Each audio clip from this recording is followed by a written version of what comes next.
are the diverse America who are alarmed and anxious that your new administration will not protect us, our planet, our children, our parents, or defend us and uphold our inalienable rights. That was the cast of the Broadway smash hit Hamilton with a message for Vice President-elect Mike Pence, who took in the show Friday night. President-elect Trump fired back via Twitter with 4 separate tweets, including one that he deleted. This latest one, coming this morning, reads, quote, "The cast and producers of Hamilton, which I hear is highly overrated, should immediately apologize to Mike Pence for their terrible behavior." First off, fact check, it's not overrated. It's a fantastic and incredibly patriotic show, the behavior of these individuals in the cast notwithstanding, or the president-elect.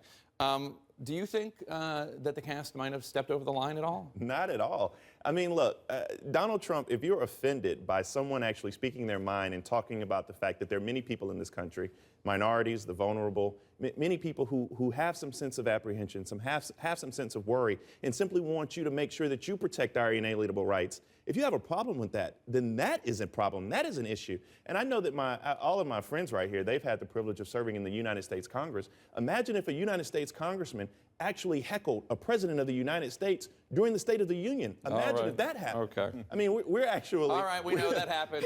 We know that happened. One of from South Carolina. Joe Uli Wilson. Yeah. What do you think? And do you think this matters in the heartland of America, in Tennessee, where you represent, or is this just something that is debated on Sunday shows? I think that they should have just let this go. Look, he went there to enjoy himself. He had his family there.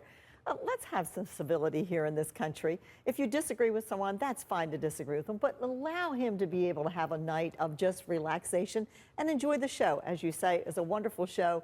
Give him an opportunity. I don't think it was necessary. What do you think? I think it was rude of the audience to boo him, particularly with his family, but at all. I think they should have shown more respect than that, but I think it was perfectly appropriate what the cast did. It was respectful what they said, and I think it would have been much smarter for Mike Pence to say, "I hear you, I appreciate you sharing those thoughts," but for the president to be out there again tweeting, and appears overrated is his favorite word. We're probably going to hear that word a lot more about anybody who criticizes him, and that's a terrible mistake, and it makes the president look small. It's also Again, just to reiterate, it's not true. It's really a great show. But you were saying that you think it's regretful because now there will be conservatives who won't go see the show because of this kerfuffle. I think that's right. And listen, I'm old-fashioned about my entertainment. I just like to go to be entertained. If I want politics, I'll go to a town hall meeting. I'll turn on cable news. There's lots of outlets you can go to get politics, even the issues and ideas that you disagree with. A play for the Vice President-elect of the United States, who was there with his family, to get booed tells you how far gone civility is in America. This outrages me. And they knew it, the cast knew it, and then they doubled down at the end by deciding they were going to capitalize on it. No, wait a minute, I just think that's wrong.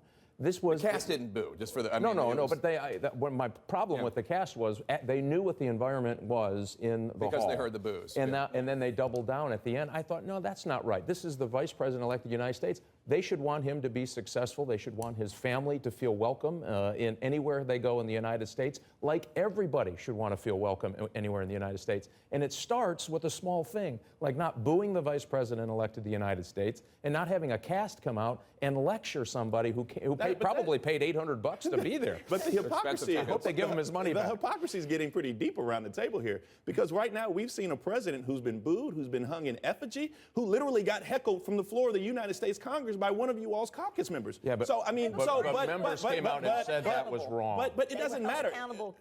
But I'm just saying. I mean, this type of do not say that all of a sudden, because we're at the brink of going over to incivility because this happened at a play. Imagine when Donald Trump throws the first pitch out at a baseball game.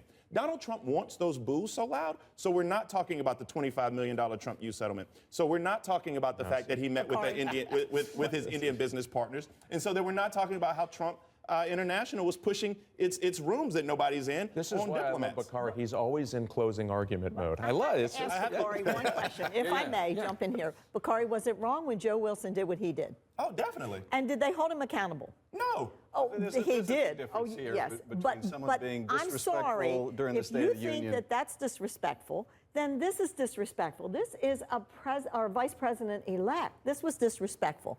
And I think that we ought to say that on both sides. And I'm with you know, the most when it's amazing part, disrespectful, I'll be there with you. about this is that Donald Trump actually said that we need a safe space at a theater. Okay. I thought that was just the most amazing thing ever. It gonna sounds be the like we could referee. talk about this for the next 6 hours.